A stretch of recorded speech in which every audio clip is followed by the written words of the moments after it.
guys, Stacy here with Lyme AZ. So I got these dollar head covering things that I can actually use. I have missed doing head covering. And so I'm happy that I can do these now for my videos. At some point I'll get the upper half of me fixed. Although that is not the purpose of this video. I actually have two somewhat serious videos to do today. One is about suicide. That is not this video. That will be the next upload. And then the other one is what I accidentally did.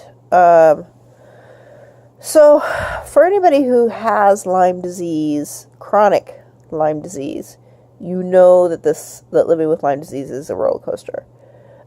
Each of us choose to go with a protocol that we feel is best for our bodies. It is really a hit or miss situation. And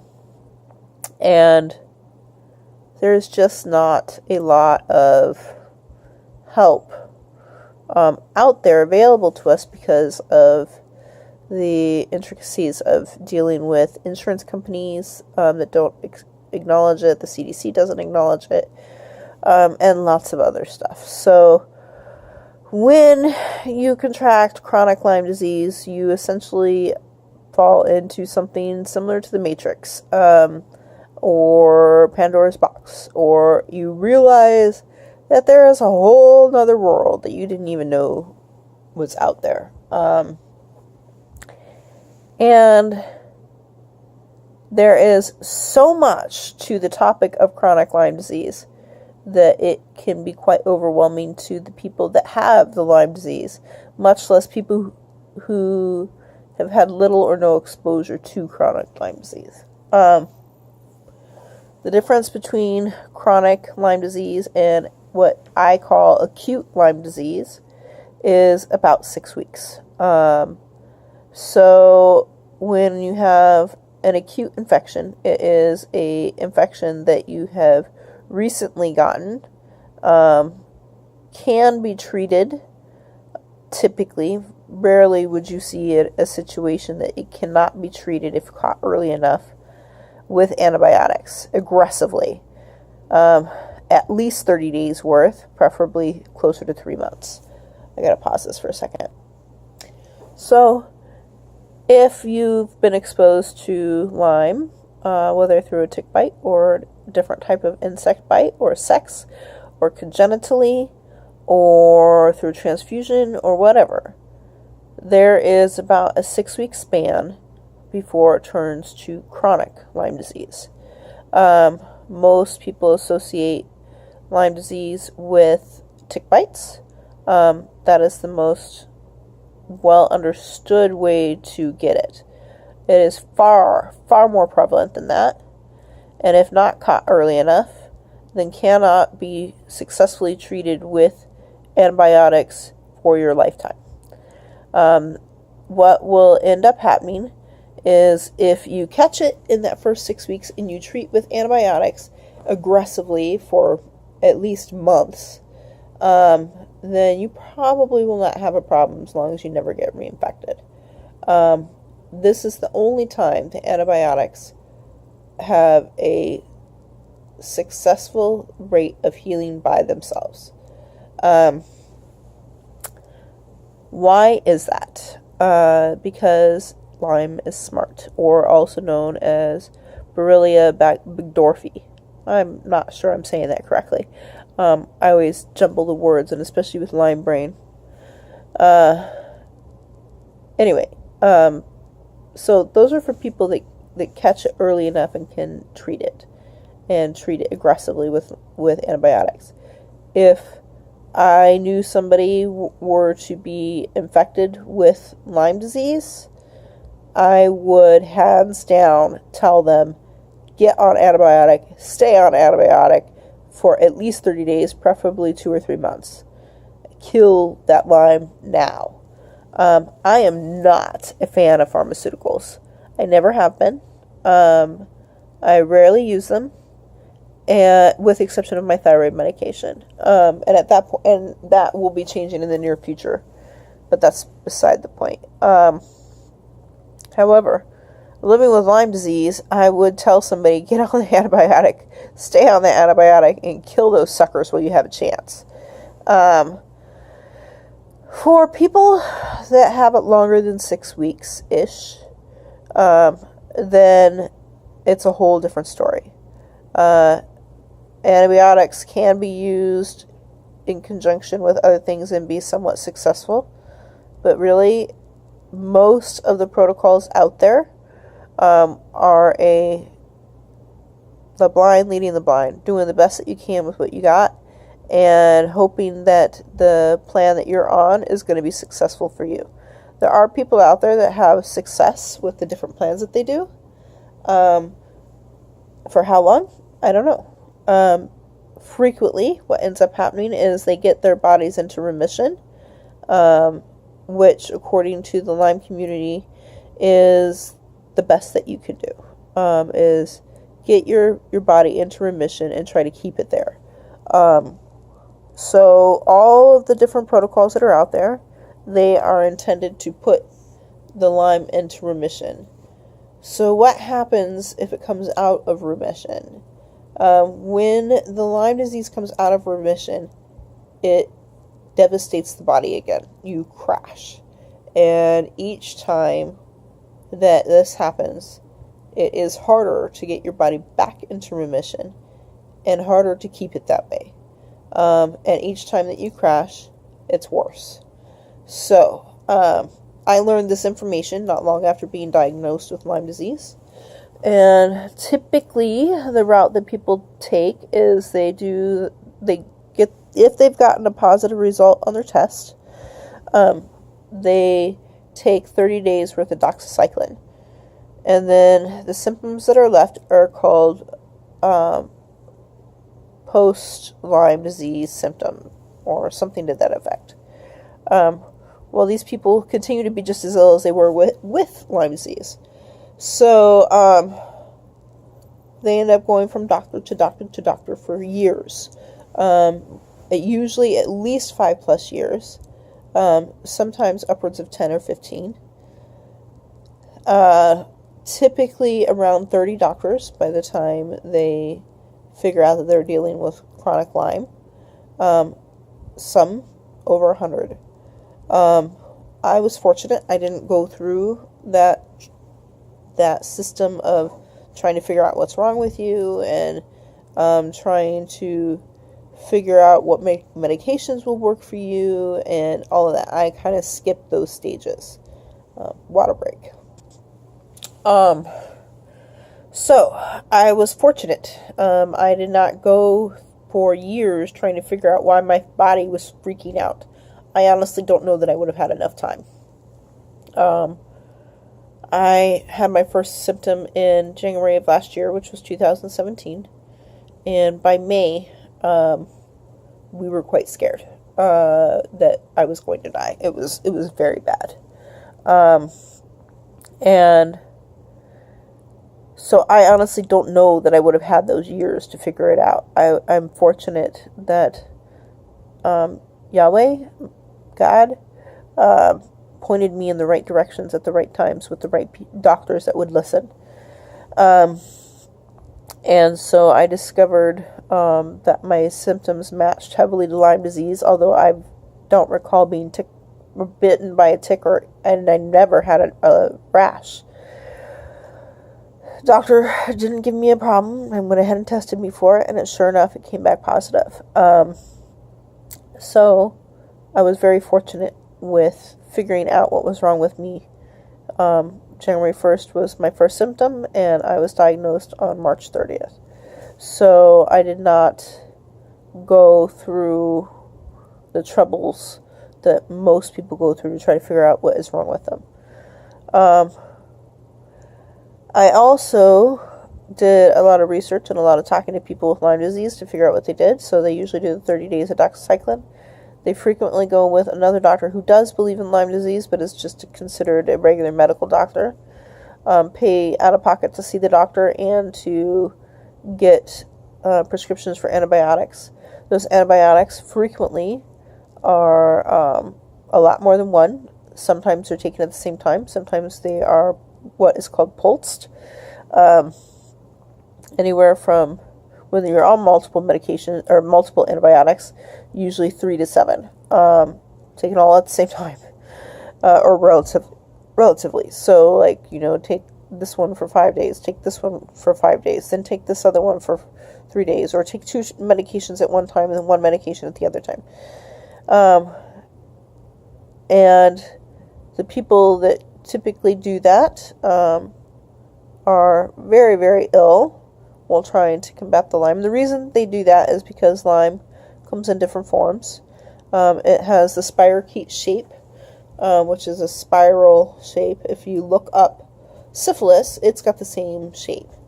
It literally drills its way into your body, so it can get into any part of your body. And so people go on these antibiotics. Some antibiotics will kill the Lyme bacteria in its spiral shape, but it can change, and it can get into a cyst form. And so then one of the antibiotics may be more successful at attacking it in its cyst form. And then there's also something called a biofilm, which is basically a protection bubble, or a shield, is like the way that I like to describe it. And so some of the antibiotics may be more successful at combating the biofilm. And then, of course, people with Lyme disease also tend to have co-infections. So then there may be other antibiotics that the person is taking in order to combat those infections, in addition to the other antibiotics that they're taking to combat the different forms of Lyme disease. So it's a lot of hunt and peck to try to get rid of Lyme disease and the co-infections. The most successful treatment that has been happening for 10 plus years is been the antibiotic and the what they call herbals approach. Depends on the doctor on which way this happens, and which supplements are used and which antibiotics are used. But basically you're on both. And it's intended to, sorry if you can hear that cat. My daughter, who's 8, is not in the house and she wants her mom. Anyway, so that has probably been the most successful way to deal with it, next to all herbals. The problem with the antibiotic approach is it frequently devastates the immune system. Personally, I'm okay doing that for a short-term period of time when dealing with the potential of having the acute Lyme turn to chronic. I figure it's worthwhile in order to never have what I have. But usually you don't find out until it's too late. So the herbal approach is usually down the road a little while. Most people try to go the antibiotic route or the antibiotic and herbal route first. And then after that doesn't work or they've come out of remission, then they try to go the herbal route to stop devastating their immune system. In addition to the antibiotics, there's frequently pain medications that rarely take the edge off. So at this point, when people tend to go total herbal, they have had their bodies bombarded by pharmaceutical grade medications. So it may have helped at the time, but of course, with more and more exposure to pharmaceuticals, your immune system becomes more and more depleted, as well as your body is it's being degraded by things that are not meant to help your body. It's meant to get rid of symptoms. So then they go to all herbal, and then there's different protocols for that. So that is typically the route that people go once they've figured out that they have Lyme disease after 5-10 years of trying to figure out what's wrong with them. Then they go another 5-10 years of trying to do these different protocols to put the Lyme into remission and keep it there.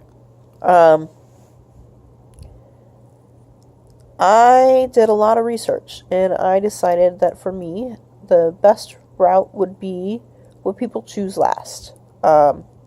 When they have pretty much given up on everything else and are out of money. I'm already out of money. We've always lived paycheck to paycheck or worse. And so spending $300 a month on just the supplements is not anything within my realm of possibility without a straight up miracle. I know that God is able to provide those miracles. I've definitely seen a lot of them in my Lyme walk when it comes to finances. But I really believe that this is, the bee venom is where God wants me. Sorry.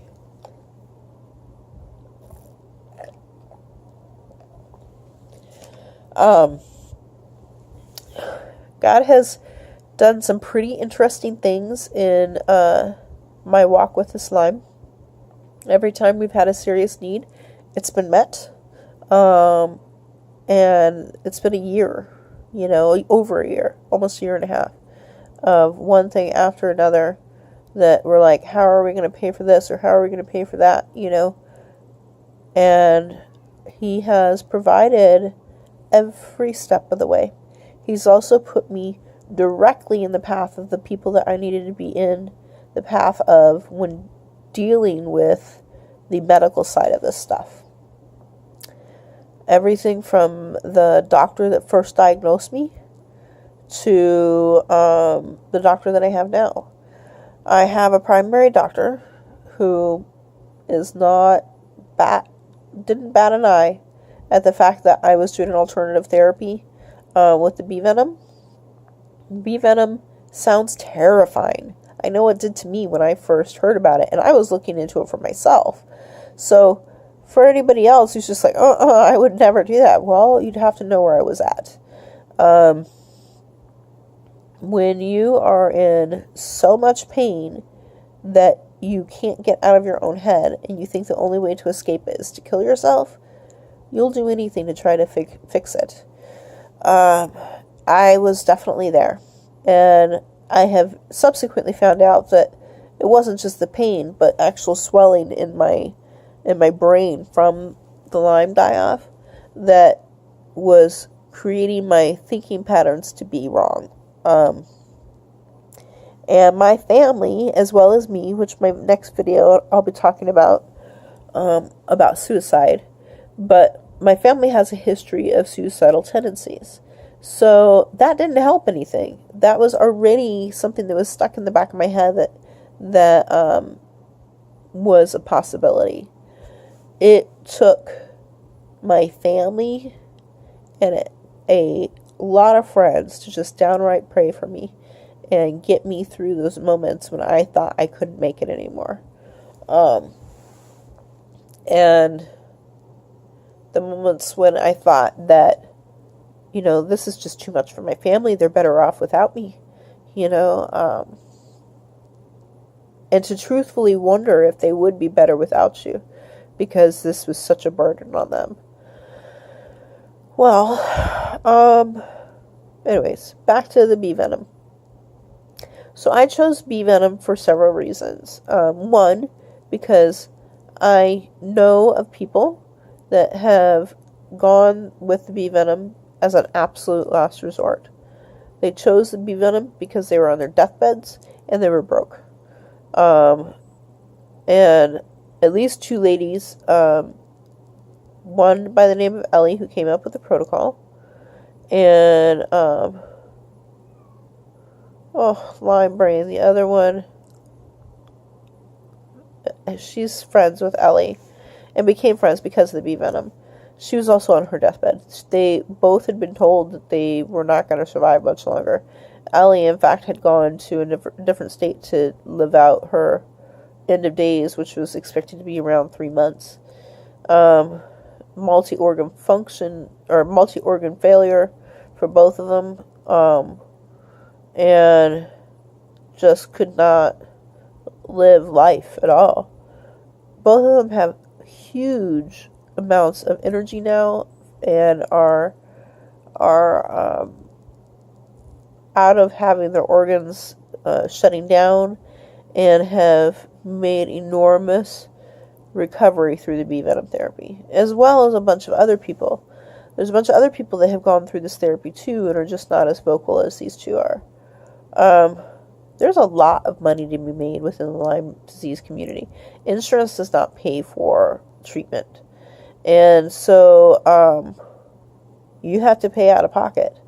And the supplements alone usually run somewhere $200 to $300. And then there's doctor's visits and dietary changes and all sorts of stuff that is going to cost more money. So there's a lot of money to be made in the Lyme disease community. Ellie and her friends are not making a penny off of this. They are sharing because they've been there and they want to help as many people as they can. If you've survived Lyme, you want to save as many people as you can. I get pushy with people for finding out if they have Lyme disease. And the reason is because you don't want this. You do not want this. The earlier you find out, the faster you can prevent from having a situation like I'm in. Lyme lays dormant in your system for years. For me, it was almost 30. And then it just comes out and you don't know what happened. So if you find out you have Lyme disease earlier, it can actually make it so that you don't end up bedridden. You don't end up having your body crashing on you left and right. I don't want this for people. And I can't not say something. It is going to potentially help them if they know that they have it. It's a $300 test. Take the test. You know, if doctors are willing to do $8,000 MRI tests to check on your brain and whatever to make sure that you're not crazy, take the $300 test and eliminate it as a possibility. Okay, so off that soapbox, sorry. I chose it because the other thing was that people stopped looking for other treatments. If they did the full protocol, they weren't looking for more treatments. The only time I found people that were doing a different treatment that had done bee venom therapy are people that did not complete the therapy. They bailed out at some point for various reasons. I don't want to play with this for the rest of my life. I am not even 40 yet. This is not my idea of fun. And I don't want to be bouncing around trying to figure out how to fix my body for the next 30 years until somebody else comes up with something. Not good enough. And not only that, but I know that the one I need to go to over healing my body is the one that created it. So after much prayer and research, I decided that bee venom was the way to do that. And it just happens that it's nearly given away for free. You know, I don't pay anything for the bees. Some people have to, but for me, I don't have to pay anything. And the only other things that I must provide in the protocol are magnesium and vitamin C. That's the bare, besides the bees, that's the bare minimum to get going with this. Then, if you start having kind of some issues, like most recently I started having some issues with electrolytes and minerals, then you start smacking at those, you know, as they pop up. That is a fairly recent thing for me, less than a month and a half. Realizing that I needed to start dealing with heart rate and blood pressure issues. So, why did this video come about? I posted last night talking about how I've been dealing with heart rate and blood pressure issues, and I was happy that I was getting it under control. And so I posted some of the numbers that I've been dealing with, and I subsequently freaked out my friends. That was unintentional. If you're watching this now, I am sorry. That is not at all what my intention was. My intention was to share that Lyme is a roller coaster, and It's just the nature of Lyme. I had people particularly concerned about my heart. I had an EKG done last week, and the results were fine except for a slightly elevated heart rate. When he did the test, my heart rate was 93 at resting. I've been bouncing around 100. So, it wasn't too far off of what I've been dealing with. So unfortunately, I scared my friends, and people are like, go to the doctor, or go to the hospital. Why haven't you gone? And because I know what happens. I have been to the hospital. I have been far worse than I am right now, and they send me home. They don't fix you unless they can figure out what's wrong with you. I already know what's wrong with me. It's called Lyme disease. They don't recognize that. And I mean, if I could just share with you how many times I've seen fellow Lyme disease people say they're at the hospital again, and of course all results are coming back normal. Yep, it happens a lot. They can't. That's one of the problems about Lyme disease, is you get testing and they say, no, everything looks great. Here, take this medication to correct your symptom. It doesn't. That's not the problem. We don't want to cover up symptoms. Symptoms are telling us there's something wrong. And so therefore, why go to the hospital just to have symptoms covered up? I don't want to be on medications. I want the problem fixed. I tried doing that twice last year when I first started having these issues with the Lyme disease, before I even knew what it was. I literally thought I was going to die. The worst of it was in May. By then, I already had learned so much about Lyme disease, I stopped trying to go to the hospital. But, I mean, literally, I could not move my legs right. It felt like I had cinder blocks attached to my feet. And I was, like, struggling to get one foot in front of the other. I was mentally unstable, completely mentally unstable, and was freaking out because there was something wrong with me and nobody was listening. And I felt like, I watched a video of mine recently and I had forgotten that I went through this. At one point, I felt like my body was killing me, like my skin, like I wanted out of my body. That is the weirdest feeling to ever have, to feel like you could be buck naked and feel like your body is trying to kill you and you need to get out of it. And it was terrifying to be like, there is something really wrong with me and nobody is listening and nobody is doing anything about it. And the first thing that they think is you're drug seeking. I hate drugs. And fortunately, every time I went in, I was like, I don't want pain medication. I want you fixing this. Whatever is wrong, fix it. Well, we don't know. Oh, thanks. This is a common story for people with Lyme disease.